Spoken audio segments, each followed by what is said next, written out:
With chapter 300 we finally concluded the NEL arc. Now I wanted to release this video earlier, but I was expecting Kaiser to get an updated offer, but that just didn't happen, so I'll release it now. With the conclusion of this arc we got the final offers for the Blue Lockers, and so I wanted to compile a video about every single character. Before jumping into the video, do like and subscribe as it does help a lot. Now before talking about the 23 who survived and remaining Blue Lockers who got offers, there are a few other characters we know who have salaries, in particular the Bastard Munich players.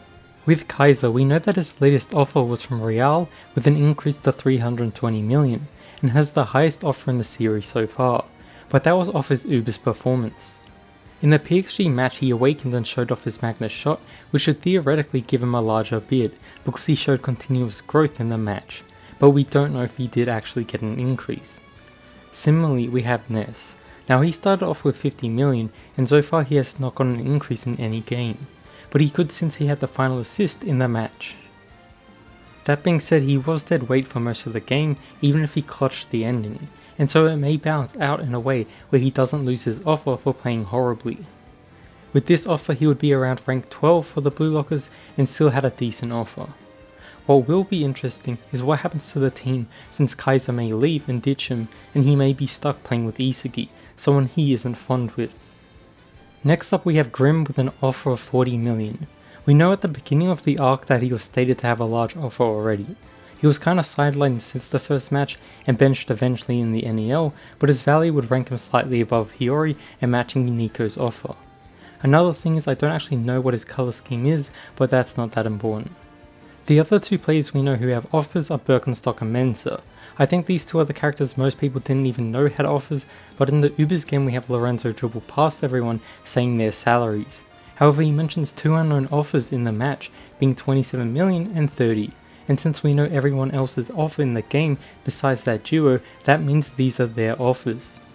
Since Birkenstock has a higher base stat, I'll interpret that he has a higher offer too, meaning he would have the 30 million offer, while Mensah, who has slightly worse stats, has the lower 27 million offer, which is the same offer Raichi has, and comparable to the bottom ranks of the Blue Lock survivors. We don't know the values of Sai, Lorenzo or even Charles, and so we can now delve into the rankings for the actual Blue Lockers, and in first place we have a tie between Isagi and Rin. For Isagi specifically, he is our best talented learner and has been the character with the most growth in the NEL, getting a total of 4 assists and 4 goals in man of the match in practically 3 of the 4 games. He for sure deserved first place. During the NEL he developed meta vision, got a good grasp in the concepts of protagonism and ego types and played consistently at a high level, so it's clear why he placed rank number 1. By challenging both Loki and Noah, and the fact Bastard Munich may lose Kaiser to Real, it makes sense they look to keep Isagi to take over the team. Personally, it does suck that he didn't get a hat-trick to surpass Rin, but they were always going to be on a similar level anyway, and with Isagi reaching number 1, it fulfilled the build-up from the beginning of the series, as the day he beats Rin is the day he is ready to challenge the world, which is the U20 World Cup. As for the upcoming tournament, he'll likely play primarily as a striker, but given his talents then there's a good chance he does play as a midfielder similar to how he played in the NEL. As for Rin, he is our best genius player from Blue Lock, with the most goals scored in the NEL, and just the fact that it required both Kaiser and Isagi teaming up to defeat him when he was in his Destroyer trance, it does make sense that he remains in the top position. I do want to mention that he did kinda throw the match 3 times even if he was PXG's best player, but even then his skill level alone puts him at the top tier player in youth standards, where he even managed to get an offer from Real, the same club as his brother. As the best striker he will likely play that position in the World Cup, but given his versatility he can actually flex into different roles too. Controversially we have the number 3 player, and that is Shidou, gaining 60 million with a final offer of 160 million. Narratively he was always perceived to be close to Rin and a top 2 in Blue Lock, and even if his performance wasn't as good as Barou's in the Ubers game, it does make sense that Shidou barely overtook him in the rankings. I do briefly want to talk about why though, simply because there's a lot of discourse between the two. PXG is a team whose philosophy is about star power and money. They are more willing to spend more for a player like Shidou if it ensures he stays. it is in PXG's best interest to keep him because despite him getting shafted and sidelined in the middle of the match, he showed valuable improvements in the final game, and with the ring potentially leaving to Real, then they need a primary striker. For Shidou, he was able to form a chemical reaction with Charles, and they showed how dangerous their growth would be if Noah didn't force Kunigami to man-mark him. But it's not just Shidou by himself that's important and why he has such a high offer. If Shidou can continuously push Charles to awaken and evolve to a new limit, then he is worth the investment. As for his actual feats in the game, in the match he scored a no-look goal similar to Isagi and Hiori in the previous game. But the other thing is the second that Zantetsu helps free Shidou, he is once again in a scoring position, and for the rest of the game he shows 3 extra things. Firstly being he is a top tier player, secondly he is willing to even pass the players like Rin, unlike before, and finally he listened to Loki's advice where he didn't take as many shots and instead passed to Rin, even if he didn't pass back for him to score. As for Barou, he finished off with a final offer of 150 million. He did manage to score potentially 7 goals depending on if he scored the other 2 in the Uber's first Manshine game, but either way he did show a top performance in the NEL and showed he is willing to challenge Isagi. He showed he is both willing to score in a team environment as an improvement and also in his own Joker-esque way as he defied Snuffy's system.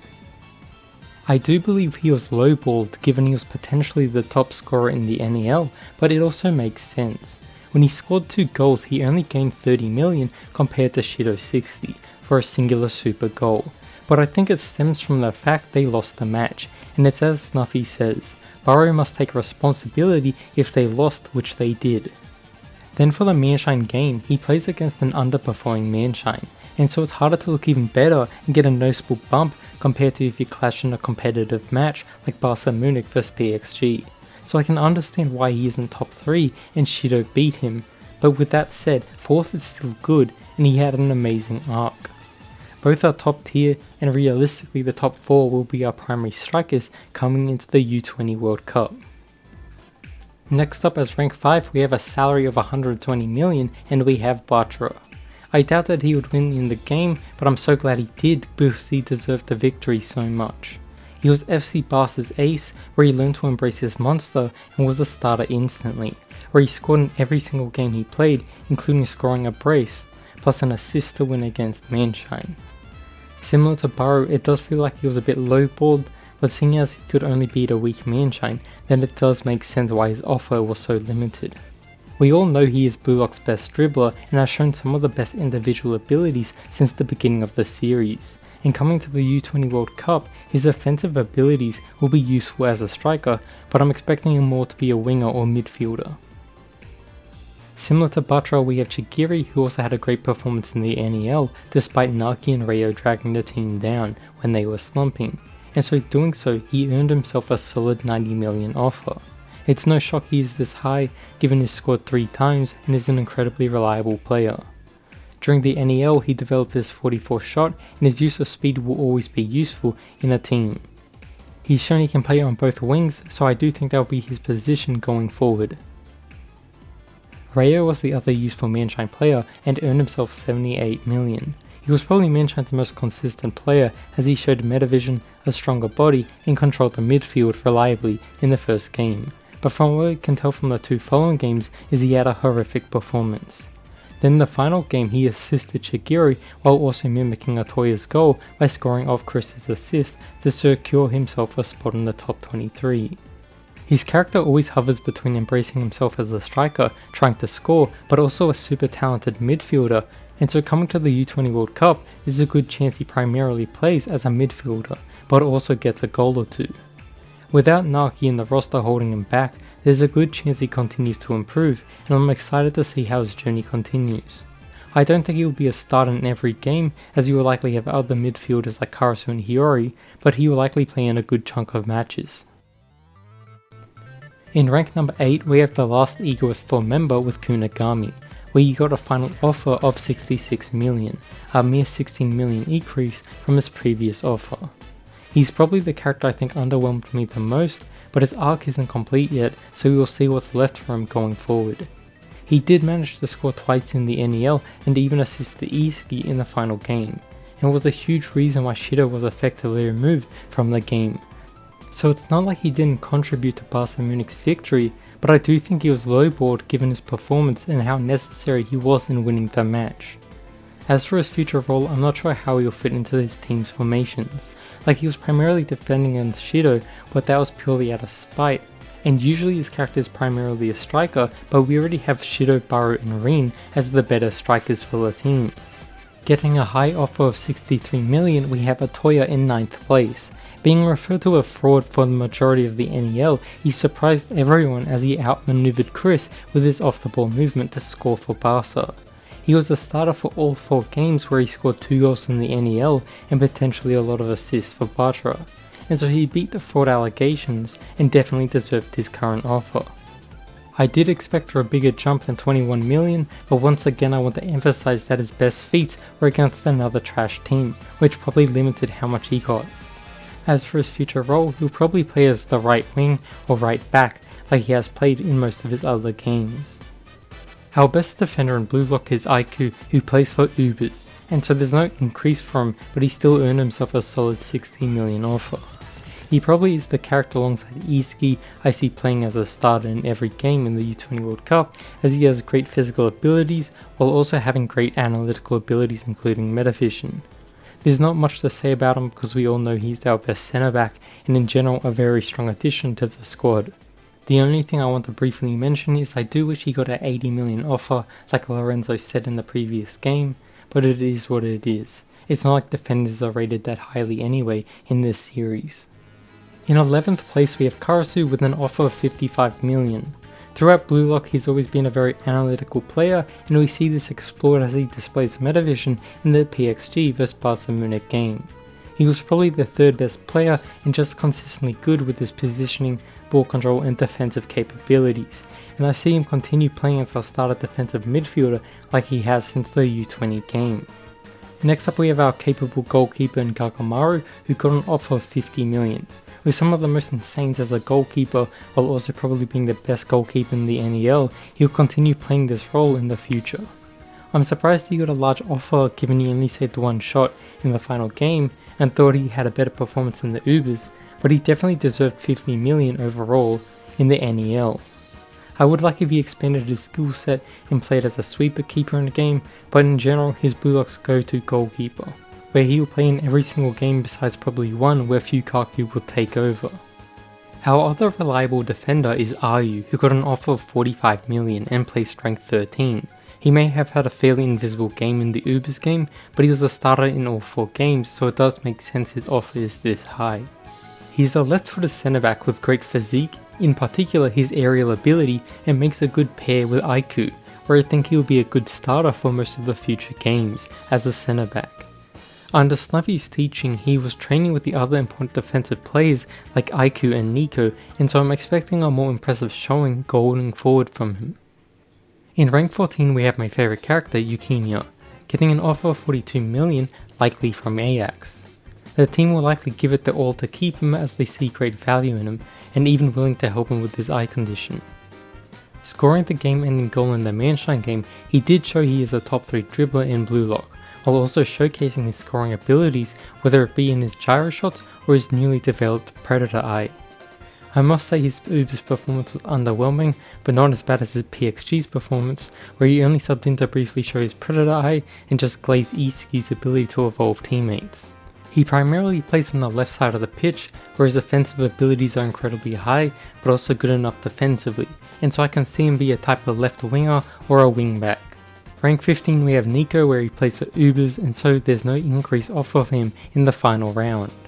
In general, Niko's intellect was a large part of his defensive abilities rather than his physique, since he's on the shorter side, nor physically capable either. He did showcase metavision in the Ubers game and showed his versatility as he can flex between defensive positions like a centre back or a defensive midfielder, and even offensive positions just like a midfielder. I don't think he will be a starter for every game, but will definitely at least have screen time in a few of them. In rank 16 we have Hiori with an offer of 39 million. Gaining 19 million, it may seem lowballed, but given he only played the conclusion of the Ubers game and the full game of PXG, then it definitely limited what his final offer could have been if he played every game. With great dribbling ability, passing accuracy, defensive feats, and having metavision, he is basically our own mini Sai and an amazing player. Given his skill set, he could honestly play a majority of positions, and I do think he will play most of the games. And personally, I'm really looking forward to Hiori and Karasu's reunion on the U20 team.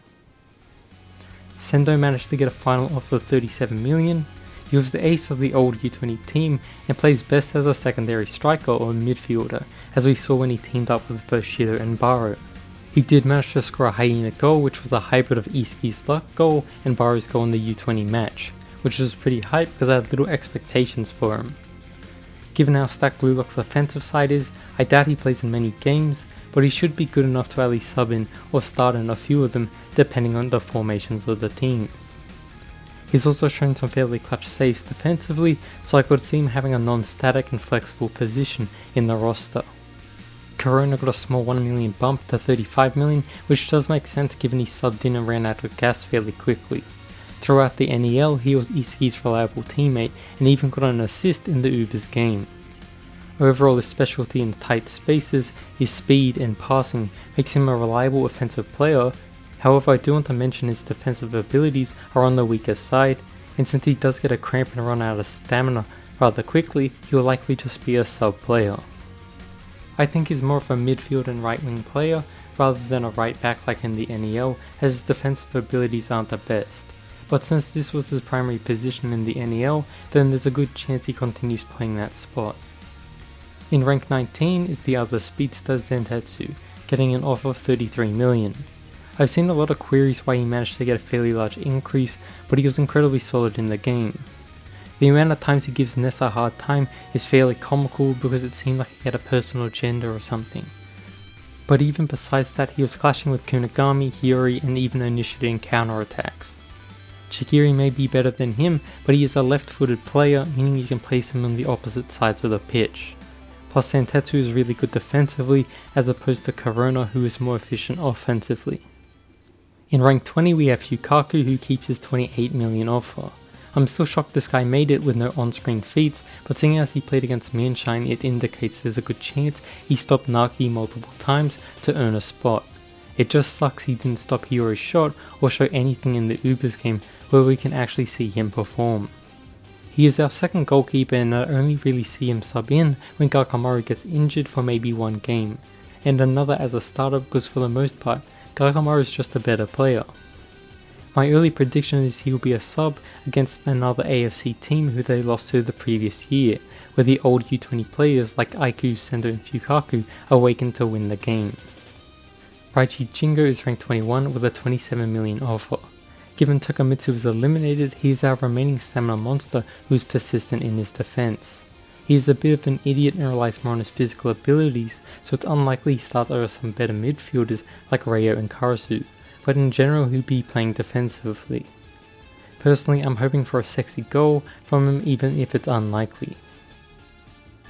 At rank 22 we actually get Kiyora, which shocked me because he wasn't 23rd on the dot. He honestly didn't do much in the NEL besides assist Kaiser. By being the one to assist him, he showed his own value as opposed to assisting Isagi, which would get him a hat-trick, placing him first, at the cost of Kiyora likely not making it. Honestly, he was pretty trash in the PXG game, and I expected a lot better from him, but if he can perform at the same level as his second selection as the ultimate utility player, then I can actually see him sub in a few matches. Realistically, he will remain a borderliner and basically exist for clutch moments, where it's looking dire for Blue Lock. Then finally we have Nanase at rank 23rd and getting the final spot for the team. I really think that he only placed 23rd for the Nagi bait out, but Nanase did deserve to survive personally. He developed ambidextrousness, but also gave Rin 2 opportunities to score even if he didn't, because he wanted to show off the Isagi.